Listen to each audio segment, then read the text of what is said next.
সুপ্রিয় দর্শক, স্বাগতম জানাচ্ছি সর্বশেষ আপডেট বাংলা সংবাদে। শুরুতেই জানিয়ে দেব সংবাদ শিরোনাম, এরপর থাকছে বিস্তারিত। শুরুতেই জানিয়ে দেব দিল্লির বৈঠকে খলিলুর, আওয়ামী লীগকে ফেরাতে কৌশলী ভারত, ভবিষ্যৎ উজ্জ্বল হাসিনার। বিস্তারিত থাকছে প্রতিবেদনে। এদিকে ড ইউনূসের শাসন আমলে সাংবাদিক দমননীতি, সমালোচনার বদলে মামলা, মব, জেল ও হয়রানি। বিস্তারিত থাকছে প্রতিবেদনে। আরও জানিয়ে দেব এনসিডি কর্নারে ওষুধের হাহাকার, মুখ থুবড়ে পড়ছে সফল প্রকল্প, ঝুঁকিতে ১২ লাখ গরিব মানুষ। বিস্তারিত থাকছে প্রতিবেদনে। এদিকে হামে ৪ মাসে শিশুমৃত্যু ১১৮০, ওষুধ যায় ব্যাগে, শিশু যায় কবরে। বিস্তারিত থাকছে প্রতিবেদনে। আরও জানিয়ে দেব যেন হাসিনার জনসভা, মোশাররফের শেষ কৃতদেহে বেনিজির জনজোয়ার। বিস্তারিত থাকছে প্রতিবেদনে। এদিকে ভারত ইউরোপ থাকতে বাংলাদেশি পড়ুয়াদের উচ্চশিক্ষার জন্য পাকিস্তানে পাঠানোর আসল উদ্দেশ্য কি? বিস্তারিত থাকছে প্রতিবেদনে। আরও জানিয়ে দেব ফটিকছড়িতে ২ ব্যক্তির বাড়িতে গুলিবর্ষণ, এলাকায় আতঙ্ক। বিস্তারিত থাকছে প্রতিবেদনে। আরও জানিয়ে দেব হিজবুল্লার $৩০০ ড্রোনে যেভাবে চ্যালেঞ্জের মুখে ইসরায়েলি বাহিনী। বিস্তারিত থাকছে প্রতিবেদনে। এদিকে সিরিয়ায় বাড়িঘর ধ্বংস, ইসরায়েলের বিরুদ্ধে যুদ্ধাভ্যাস তদন্তের আহ্বান অ্যামনেস্টির। বিস্তারিত থাকছে প্রতিবেদনে। এবং সর্বশেষ জানিয়ে দেব আলোচনায় বসলেও অনড় হিজবুল্লাহ। সুপ্রিয় দর্শক, এতক্ষণ শুনছিলেন সংবাদ শিরোনাম, এবারে শুনবেন বিস্তারিত। তার আগে ভিডিওটি ভালো লাগলে এবং সর্বশেষ আপডেট নিউজ পেতে চ্যানেলটি সাবস্ক্রাইব করুন। ধন্যবাদ। যে কোনো কিছুর একটা সলতে পাকানোর পর্ব থাকে, বিশেষ করে এর যদি বড় কোনো একটা লক্ষ্য থাকে। সেই লক্ষ্যে কোনোভাবেই পৌঁছনো সম্ভব নয়, আগে তার জন্য একটা ক্ষেত্র প্রস্তুত করতে হয়। সেই ক্ষেত্র অবশ্যই মসৃণ হতে হবে, কারণ সলতে একবার পাকাতে শুরু করলে মাঝপথে তাকে থামিয়ে দেওয়া যায় না। গত কয়েক মাস ধরে হাসিনার বাংলাদেশে ফেরা নিয়ে কম আলোচনা হয়নি। বিভিন্ন গণমাধ্যমে তার প্রত্যাবর্তন নিয়ে একাধিক খবর প্রকাশিত হয়েছে। কোনো গণমাধ্যমে তারিখের উল্লেখ করে দাবি করা হয় ওই তারিখ হাসিনা বাংলাদেশে ফিরবেন। শেষ তারিখটি ছিল ২৬ মার্চ। বিভিন্ন গণমাধ্যমের প্রতিবেদন অনুসারে ২৬ মার্চ দেশে ফেরার কথা ছিল হাসিনার। তিনি কিন্তু এখনও দিল্লি রয়ে গিয়েছেন। তবে সামনেই বাংলাদেশে স্থানীয় সরকার নির্বাচন, ফলে একটা ধারণা তৈরি হয়েছে যে হাসিনা এবার দেশে ফিরতে বদ্ধপরিকর, কারণ জাতীয় সংসদ নির্বাচনে দল প্রতিদ্বন্দ্বিতা করতে পারেনি। যদিও স্থানীয় সরকার নির্বাচনেও তারা প্রতিদ্বন্দ্বিতা করতে না পারে, তাহলে দল অস্তিত্ব সংকটে পড়বে। দলের তৃণমূল স্তরের নেতাকর্মীদের মনোবল ভেঙে যাবে। পরিস্থিতি যখন এরকম, সেই সময় দিল্লিতে ঘটে চলেছে একের পর এক ঘটনা, যেটাকে সলতে পাকানো পর্ব বলা যেতে পারে। গত ২০ মার্চ দুপুরে ভারতের বিদেশমন্ত্রী সুব্রমণ্যম জয়শঙ্করের সঙ্গে বৈঠক করেন দিল্লিতে বাংলাদেশের high commissioner M Riaz Hamidullah. ওই দিন সকালে তিনি গিয়েছিলেন বিদেশ মন্ত্রকে। সেখানে তাদের মধ্যে এক প্রস্থ কথা হয়। পরে জয়শঙ্কর সামাজিক যোগাযোগ মাধ্যম এক্সে বৈঠকের প্রসঙ্গটি উত্থাপন করেন। সেখানে তিনি লেখেন, বাংলাদেশের হাই কমিশনার এম রিয়াজ হামিদুল্লাহর সঙ্গে সাক্ষাৎ হয়েছে। দ্বিপাক্ষিক সম্পর্ক এগিয়ে নিয়ে যাওয়ার বিষয়ে উভয়ের মধ্যে কথা হয়েছে। পাল্টাপাল্টি পোস্ট করেন বাংলাদেশের হাই কমিশনারও। তিনি এক্স হ্যান্ডেলে লেখেন, ভারতের পররাষ্ট্রমন্ত্রী এস জয়শঙ্করের সঙ্গে সৌজন্য সাক্ষাৎ হয়েছে। অভিন্ন স্বার্থ ও অভিন্ন সুফলের লক্ষ্যে ভারতের সঙ্গে একত্রে কাজ করার জন্য বাংলাদেশ যে তৈরি আছে সেটা নিশ্চিত করেছি। ওই দিন বিকেলে ভারতের বাণিজ্যমন্ত্রী পীযূষ গোয়ালের সঙ্গেও তার বৈঠক হয়েছে। ভারতের একটি জাতীয় দৈনিক সেই সময় খলিলুর রহমানের সম্ভাব্য দিল্লি সফর নিয়ে একটি প্রতিবেদন প্রকাশ করে। প্রতিবেদনে বলা হয়েছে, এপ্রিল মাসে ভারতে সংক্ষিপ্ত সফরে যেতে পারেন বাংলাদেশের বিদেশমন্ত্রী খলিলুর রহমান। এখন আর বিষয়টি যেতে পারার মধ্যে সীমাবদ্ধ নেই। খলিলুর আসছেন। কেন আসছেন দিল্লিতে, সেই বিষয়ে আলোচনা করা যাক। আগামী ৮ এপ্রিল ইন্ডিয়ান ওশেন কনফারেন্সে যোগ দিতে মরিশাস যাওয়ার কথা রয়েছে বাংলাদেশের বিদেশমন্ত্রীর। যাত্রাপথে তিনি ভারতে কিছু সময়ের জন্য বিরতি নেবেন। জয়শঙ্কর অনেক আগেই খলিলুর রহমানকে দিল্লি আসার জন্য আমন্ত্রণ জানিয়েছিলেন। দিনটি ছিল ২২ ফেব্রুয়ারি। ওই দিন বিকেলে বাংলাদেশ নিযুক্ত ভারতের হাই কমিশনার প্রণয় ভর্মা খলিলুর রহমানের সঙ্গে দেখা করে জয়শঙ্করের পাঠানো আমন্ত্রণ বার্তা পৌঁছে দেন। ওই দিন সন্ধ্যায় বাংলাদেশের বিদেশ মন্ত্রক একটি বিবৃতি জারি করে। বিবৃতিতে বলা হয়, ভারতের হাই কমিশনার প্রণয় ভর্মা তার সরকারের পক্ষ থেকে বাংলাদেশের নতুন সরকারের সঙ্গে ঘনিষ্ঠভাবে কাজ করে দ্বিপাক্ষিক সম্পর্ককে আরও এগিয়ে নিয়ে যাওয়ার প্রস্তুতির কথা জানান। পররাষ্ট্রমন্ত্রী খলিলুর পারস্পরিক স্বার্থের ভিত্তিতে উভয় দেশের জনগণের কল্যাণে একটি অগ্রগামী ও ভারসাম্যপূর্ণ অংশীদারিত্ব গড়ে তোলার বিষয়ে বাংলাদেশের অভিপ্রায় তুলে ধরেন। দ্বিপাক্ষিক সম্পর্ককে আরও জোরদার করতে নিয়মিত ও গঠনমূলক যোগাযোগ বজায় রাখার বিষয়ে উভয় একমত পোষণ করেন। খলিলুর দিল্লিতে কিছু সময়ের জন্য বিরতি নিলে তিনি জয়শঙ্করের সঙ্গে দেখা করবেন না, এটা ধরে নেওয়াটা ভুল হবে। তাদের মধ্যে বৈঠকে দ্বিপাক্ষিক সম্পর্ক নিয়ে আলোচনা হবে, তা নিয়ে কোনো সন্দেহ নেই। আর সেই বৈঠকে হাসিনার ঘরোয়াপসি নিয়ে যে আলোচনা হবে, সেই বিষয়ে কোনো প্রান্তে কোনো দ্বিমত নেই। এখন অপেক্ষা খলিলুরের দিল্লিতে অবতরণের। দখলদার ড. মোহাম্মদ ইউনুস নেতৃত্বাধীন অবৈধ অন্তর্বর্তী সরকারের ১ বছরে সাংবাদিকদের উপর দমনপীড়ন, গ্রেপ্তার ও হয়রানির অভিযোগ, যা সারা বিশ্বব্যাপী এখন আলোচিত। বিভিন্ন মানবাধিকার ও পর্যবেক্ষণ সংস্থার তথ্য অনুযায়ী এই সময় শত শত সাংবাদিক হয়রানি, মামলা ও গ্রেপ্তারের শিকার হয়েছেন মবের শিকার, এমনকি আদালতেও হতে হয়েছে শারীরিক হেনস্থার শিকার। টিআইবি ও আস্কের মতো সংস্থার তথ্য উদ্ধৃত করে বলা হচ্ছে, বিপুল সংখ্যক সাংবাদিককে বিভিন্ন হত্যা ও সহিংসতার মামলায় আসামি করা হয়েছে। এর মধ্যে অনেকেই দীর্ঘদিন ধরে কারাগারে আটক রয়েছেন এবং একাধিকবার জামিন আবেদন করেও মুক্তি পাননি। কারাগারেও তাদের ওপর চালানো হচ্ছে মানসিক এবং শারীরিক নির্যাতন। অন্যদিকে স্বয়ং দখলদার ড. ইউনুস তার কার্যক্রমের বিরুদ্ধে সমালোচনা করতে সকলকে উৎসাহিত করে, কিন্তু বাস্তবে তার শাসনামলে সরকারের সমালোচক সাংবাদিকদের বিরুদ্ধে মামলা, গ্রেপ্তার ও ভয়ভীতির পরিবেশ তৈরি হয়েছে। এমনকি তার প্রেস সচিবকে দিয়েও বিভিন্ন সাংবাদিক সরকারি আমলাদেরও ভয়ভীতি দেখিয়েছে। মুক্ত মতপ্রকাশের প্রতিশ্রুতি থাকলেও বাস্তবে ভিন্ন চিত্র দেখা যাচ্ছে, যেখানে সমালোচনা মানেই মামলা আর ভিন্ন মত মানেই কারাবাস। ফলে সাংবাদিক স্বাধীনতা ও আইনের শাসন নিয়ে গুরুতর প্রশ্ন উঠেছে। স্বৈরাচার কাকে বলে? যখন মুখ খুললেই মামলা, প্রশ্ন তুললেই জেল। ইউনুস শাসন সেই বাস্তবতা বাংলাদেশে দেখিয়ে দিয়েছে। কেরানীগঞ্জের আম্বিয়া খাতুন দীর্ঘ ১৫ বছর ধরে ডায়াবেটিসে আক্রান্ত এবং গত ৩ বছর ধরে উপজেলা স্বাস্থ্য কমপ্লেক্সের অসংক্রামক রোগ নিয়ন্ত্রণ এনসিডি কর্নার থেকে বিনামূল্যে ওষুধ ও চিকিৎসা পেয়ে আসছিলেন। কিন্তু বর্তমানে সেখানে ওষুধের তীব্র সংকট দেখা দিয়েছে। আগে ১ মাসের ওষুধ পেলেও এখন ১০ থেকে ২০ দিনের বেশি ওষুধ মিলছে না, যা তার মতো নিম্ন আয়ের রোগীদের জন্য বাড়তি আর্থিক বোঝা হয়ে দাঁড়িয়েছে। আম্বিয়া খাতুনের মতো সারা দেশের ৪৪৬টি এনসিডি কর্নারের সেবা নেওয়া ১২ লাখেরও বেশি রোগী এখন নিয়মিত ওষুধ পাচ্ছেন না। নিবন্ধিত এসব রোগীর অধিকাংশ বয়োবৃদ্ধ ও দরিদ্র, যাদের বাইরে থেকে ওষুধ কেনার সক্ষমতা নেই। মূলত ২০২৪ সালের জুনে অপারেশন প্ল্যান বন্ধ হয়ে যাওয়ায় বিশ্বজুড়ে প্রশংসিত এই স্বাস্থ্যসেবা কার্যক্রমটি এখন চরম সংকটের মুখে পড়েছে। ২০১৮ সালে সিলেটে প্রথম চালুর পর থেকে এনসিডি কর্নারগুলো উচ্চ রক্তচাপ ও ডায়াবেটিস নিয়ন্ত্রণে অভাবনীয় সাফল্য দেখিয়েছিল। শুরুতে রোগ নিয়ন্ত্রণের হার মাত্র ১৮% থাকলেও এই কর্মসূচির ফলে তা বেড়ে ৫৮% দাঁড়িয়েছিল। কিন্তু বর্তমান ওষুধ সংকটের কারণে এই অর্জিত সাফল্য ধূলিসাৎ হওয়ার উপক্রম হয়েছে এবং রোগীদের স্ট্রোক ও হার্ট অ্যাটাকের ঝুঁকি বেড়ে যাওয়ার শঙ্কা তৈরি হয়েছে। এনসিডি কর্নারগুলো মূলত মেটফর্মিন, গ্লিক্লাজাইড এবং অ্যামলোডিপিনের মতো অত্যাবশ্যকীয় ওষুধ সরবরাহ করে থাকে। স্বাস্থ্য কর্মকর্তারা জানিয়েছেন, ওপি বন্ধ হয়ে যাওয়ায় ফান্ডের তীব্র সংকট দেখা দিয়েছে এবং হাসপাতালগুলোর নিজস্ব তহবিল থেকে কিছু ওষুধ কেনা হলেও তা চাহিদার তুলনায় সামান্য। ফলে রোগীদের এখন পূর্ণ মেয়াদের পরিবর্তে মাত্র কয়েক দিনের ওষুধ দিয়ে বিদায় করতে হচ্ছে।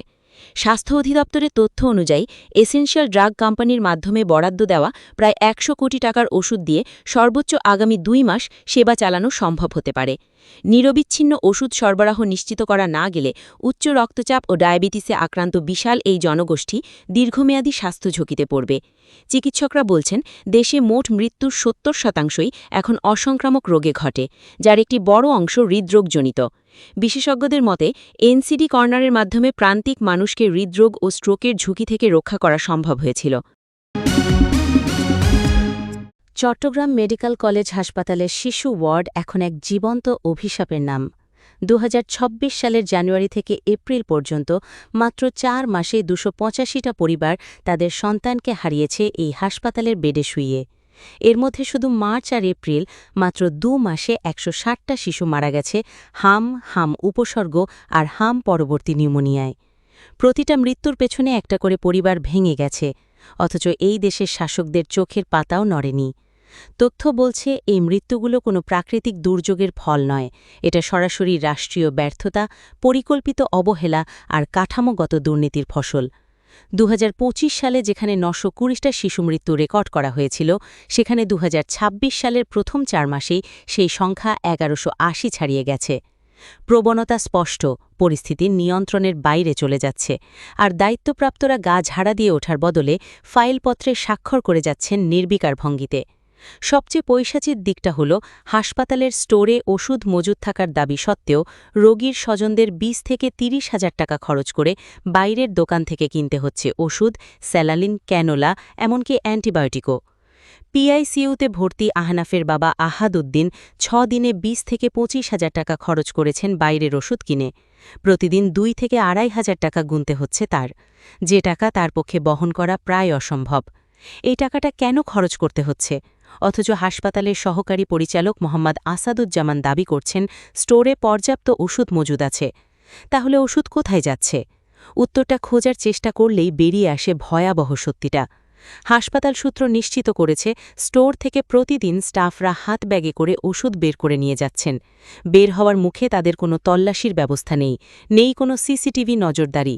অভিযোগ সোজা, এই ওষুধ বাইরের দোকানে চড়া দামে বিক্রি হচ্ছে, আর যে দোকানগুলোতে বিক্রি হচ্ছে সেই দোকানগুলো থেকেই পরে রোগীর স্বজনরা বিপুল দামে কিনে আনছেন। এটা চুরি নয়, এটা সংঘবদ্ধ অপরাধ। এই অপরাধের সঙ্গে হাসপাতাল প্রশাসনের কারা জড়িত, তাদের নাম প্রকাশ্যে আসেনি আজ অবধি। প্রশ্ন জাগে, কেন আসেনি? কে বা কারা তাদের রক্ষা করছে? এই পুরো ঘটনা প্রবাহ যে সরকারের জন্য প্রশ্নবিদ্ধ, সেটা বলার অপেক্ষা রাখে না। ২০২৬ সালের ফেব্রুয়ারিতে একটি বিতর্কিত, অংশগ্রহণহীন, জনগণ কর্তৃক বয়কটকৃত তথাকথিত নির্বাচনের মাধ্যমে যে সরকার ক্ষমতায় এসেছে, তার বৈধতা নিয়ে জনমনে যে প্রশ্ন আছে, এই ঘটনা সেই প্রশ্নকে আরও জোরালো করছে মাত্র। জিয়াউর রহমানের হাতে গড়া বিএনপির রাজনৈতিক দর্শন আর তার এই নাম সর্বস্ব মন্ত্রিসভার কাছে ১৬০টা শিশুর মৃত্যু কি কোনো বিষয়ই নয়? চিকিৎসকরা বলছেন, হাম পরবর্তী নিউমোনিয়ায় আক্রান্ত শিশুদের সুস্থ হতে দ্বিগুণ সময় লাগছে।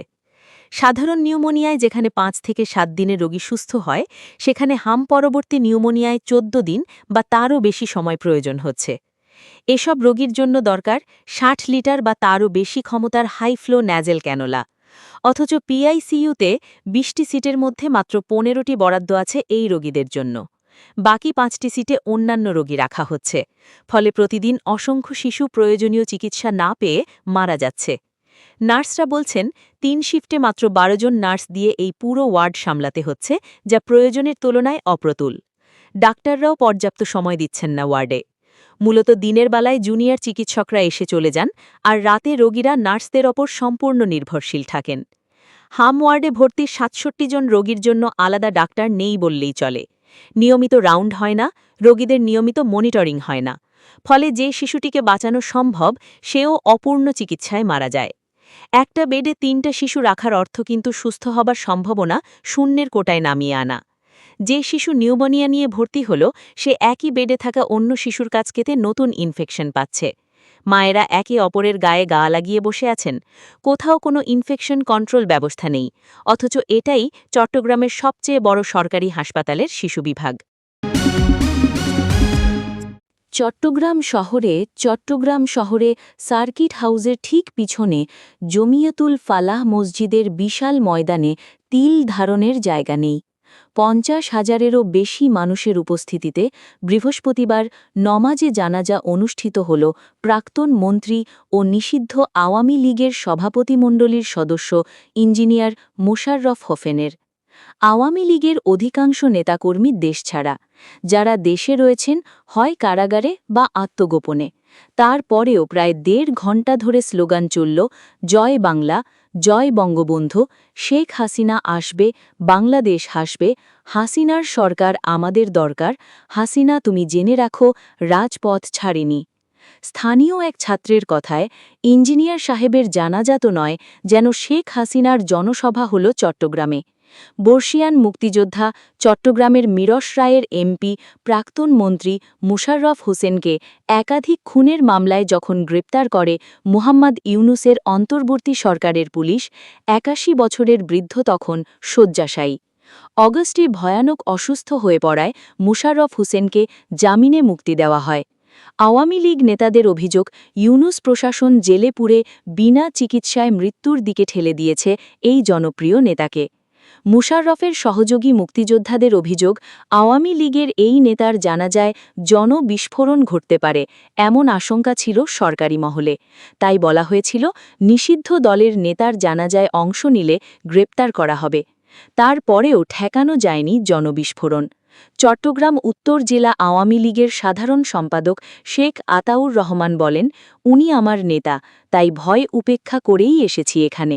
মেয়র শাহাদাত হোসেন বলেন, ইঞ্জিনিয়ার মুশাররফ হোসেন ছিলেন দেশের অভিজ্ঞ রাজনীতিক। মহান মুক্তিযুদ্ধে তার অবদান মানুষ শ্রদ্ধার সঙ্গে মনে রাখবে। চট্টগ্রামের ফটিকছড়ি উপজেলার কাঞ্চননগর মানিকপুর দিঘিরপাড়া এলাকায় আইনশৃঙ্খলা বাহিনীকে তথ্য দিয়ে সহযোগিতা করা 2 ব্যক্তির বাড়িতে গুলিবর্ষণের ঘটনা ঘটেছে। বৃহস্পতিবার ভোরে ঘটে যাওয়া এই ঘটনায় পুরো এলাকায় চরম আতঙ্ক ছড়িয়ে পড়েছে। স্থানীয় সূত্রে জানা যায়, ভোরের দিকে একদল দুর্বৃত্ত আফসার চৌধুরীর বাড়িকে লক্ষ্য করে কয়েক রাউন্ড গুলি ছোড়ে। একই সময়ে শাহজাহান নামে অপর এক ব্যক্তির বাড়িতেও গুলির ঘটনা ঘটে। উভয় ব্যক্তি আইনশৃঙ্খলা বাহিনীকে বিভিন্ন সময় তথ্য দিয়ে সহযোগিতা করতেন বলে জানা গেছে। তবে এই হামলায় কেউ হতাহত হননি। এ ঘটনায় ফটিকছড়ি থানায় সাধারণ ডায়েরি বা জিডি করার প্রস্তুতি চলছে। ফটিকছড়ি থানার ভারপ্রাপ্ত কর্মকর্তা মোহাম্মদ রবিউল আলম খান জানান, ভুক্তভোগীরা সাধারণ ডায়েরি করবেন বলে জানিয়েছেন। পুলিশ ঘটনাটি সর্বোচ্চ গুরুত্বের সঙ্গে তদন্ত করছে। ঘটনাস্থলের আশপাশে থাকা সিসিটিভি ফুটেজে অন্তত 6 জন ব্যক্তিকে সন্দেহভাজন হিসেবে ঘোরাফেরা করতে দেখা গেছে। ফুটেজে থাকা ব্যক্তিদের পরিচয় শনাক্ত করা হয়েছে বলে জানিয়েছে পুলিশ। স্থানীয়দের ভাষ্যমতে গুলি ছুড়ে হামলাকারীরা দ্রুত ঘটনাস্থল ত্যাগ করে। চট্টগ্রাম জেলার অতিরিক্ত পুলিশ উপাচার তারেক আজিজ বলেন, ঘটনাটি সম্পর্কে আমরা অবগত আছি। ইতিমধ্যে ঘটনাস্থল পরিদর্শন ও সিসিটিভি ফুটেজ সংগ্রহ করা হয়েছে। আমরা জড়িতদের শনাক্ত করেছি এবং তাদের ধরতে অভিযান অব্যাহত আছে। তিনি আরও বলেন, প্রাথমিকভাবে ধারণা করা হচ্ছে সন্ত্রাসীদের তথ্য দিয়ে আইনশৃঙ্খলা বাহিনীকে সহায়তা করার কারণে ক্ষুব্ধ হয়ে অপরাধীরা এ ঘটনা ঘটিয়ে থাকতে পারে। স্থানীয় প্রত্যক্ষদর্শীরা জানান, ভোরের দিকে হঠাৎ বিকট গুলির শব্দে পুরো এলাকা প্রকম্পিত হয়ে ওঠে। একজন বাসিন্দা বলেন, আমরা গুলির শব্দ শুনে আতঙ্কিত হয়ে বাইরে বের হই, কিন্তু কাউকে সরাসরি দেখতে পাইনি। পরে বুঝতে পারি হামলাকারীরা দ্রুত পালিয়ে। দক্ষিণ লেবাননে হিজবুল্লাহর এখন গেরিলা যুদ্ধের অন্যতম প্রধান অস্ত্র হিসেবে ব্যবহার করছে ফাইবার অপটিক FPV ড্রোন। তুলনামূলকভাবে কম খরচে তৈরি এই ড্রোনগুলো ইসরায়েলি সামরিক বাহিনীর জন্য নতুন ধরনের চ্যালেঞ্জ তৈরি করেছে। সম্প্রতি প্রকাশিত একাধিক ভিডিওতে দেখা গেছে, ছোট আকারের বিস্ফোরকবাহী ড্রোন ইসরায়েলি ট্যাঙ্ক, বুলডোজার ও সৈন্যদের লক্ষ্যবস্তুতে পরিণত করছে। একটি ঘটনায় ট্যাঙ্কের পাশে থাকা 3 ইসরায়েলি সৈন্য ড্রোনটির শব্দ শুনলেও সেটি শনাক্ত করার আগেই বিস্ফোরণ ঘটে। এতে একজন সৈন্য নিহত এবং আরও 6 জন আহত হন। বিশ্লেষকদের মতে, এই ড্রোনগুলোর সবচেয়ে বড় শক্তি হল এগুলোকে সহজে জ্যাম করা যায় না। সাধারণ রেডিও নিয়ন্ত্রিত ড্রোনের বিপরীতে এগুলো কয়েক কিলোমিটার দীর্ঘ ফাইবার অপটিক কেবেলের মাধ্যমে নিয়ন্ত্রিত হয়। ফলে ইলেকট্রনিক যুদ্ধ ব্যবস্থার মাধ্যমে সংকেত বিচ্ছিন্ন করা কঠিন হয়ে পড়ে। হিজবুল্লাহর দাবি, তারা এসব ড্রোন ব্যবহার করে ইসরায়েলি ম্যারিকাভা ট্যাঙ্কের ট্রফি প্রতিরক্ষা ব্যবস্থাও ফাঁকি দিতে সক্ষম হয়েছে। ড্রোনের FPV প্রযুক্তি চালককে সরাসরি ভিডিও ফিডের মাধ্যমে লক্ষ্যবস্তুতে আঘাত হানতে সহায়তা করে। ইসরায়েলি সামরিক বাহিনী স্বীকার করেছে যে এ ধরনের ড্রোন এখন বড় ধরনের হুমকি হয়ে উঠেছে। একজন সামরিক কর্মকর্তা জানিয়েছেন, এই হুমকি মোকাবেলায় নতুন শনাক্তকরণ ও প্রতিরক্ষা প্রযুক্তি উন্নয়নের কাজ চলছে। হিজবুল্লাহ সংশ্লিষ্ট একটি সূত্র জানিয়েছে, সিরিয়ার মাধ্যমে ইরান থেকে অস্ত্র সরবরাহ ব্যাহত হওয়ার পর সংগঠনটি স্থানীয়ভাবে কম খরচে ড্রোন তৈরির দিকে ঝুঁকেছে। 3D প্রিন্টিং ও বাণিজ্যিকভাবে সহজলভ্য যন্ত্রাংশ ব্যবহার করে প্রতিটি ড্রোন তৈরি করতে প্রায় $300 থেকে $400 খরচ হচ্ছে। বিশেষজ্ঞদের মতে, এসব ড্রোনের দীর্ঘ পাল্লা ইসরায়েলকে দক্ষিণ লেবাননে তাদের নিরাপত্তা বাফার জোনের কৌশল পুনর্বিবেচনায় বাধ্য করছে। কারণ ছোট ও দ্রুতগতির এই ড্রোনগুলো প্রচলিত প্রতিরক্ষা ব্যবস্থার জন্য কঠিন লক্ষ্যবস্তু। ইসরায়েলের বহুল আলোচিত আয়রন ডোম প্রতিরক্ষা ব্যবস্থাও এখন পর্যন্ত এসব ক্ষুদ্র ড্রোন ঠেকাতে কার্যকর প্রমাণিত হয়নি। সাম্প্রতিক ভিডিওতে দেখা গেছে ইসরায়েলি সৈন্যরা নিজেদের অস্ত্র দিয়েই ড্রোন ভূপাতিত করার চেষ্টা করছেন। ফরেন পলিসি রিসার্চ ইনস্টিটিউটের ইউরেশিয়া প্রোগ্রামের সিনিয়র ফেলো রব লি বলেন, ফাইবার অপটিক ড্রোনকে ইলেকট্রনিক জ্যামিংয়ের মাধ্যমে থামানো প্রায় অসম্ভব এবং এগুলো শনাক্ত করাও কঠিন। ইউক্রেন যুদ্ধে ব্যবহৃত কৌশল থেকে শিক্ষা নিয়ে হিজবুল্লাহ এখন আরও দক্ষভাবে এফপিভি ড্রোন ব্যবহার করছে। সাম্প্রতিক ফুটেজে দেখা গেছে একটি ড্রোন লক্ষ্যবস্তুতে হামলা চালাচ্ছে এবং আরেকটি ড্রোন দূর থেকে সেই হামলার ভিডিও ধারণ করছে। সিরিয়ার দক্ষিণাঞ্চলে ইসরায়েলি বাহিনীর ঘরবাড়ি ধ্বংসের ঘটনায় যুদ্ধাপরাধের তদন্ত চেয়ে আহ্বান জানিয়েছে আন্তর্জাতিক মানবাধিকার সংস্থা অ্যামনেস্টি ইন্টারন্যাশনাল।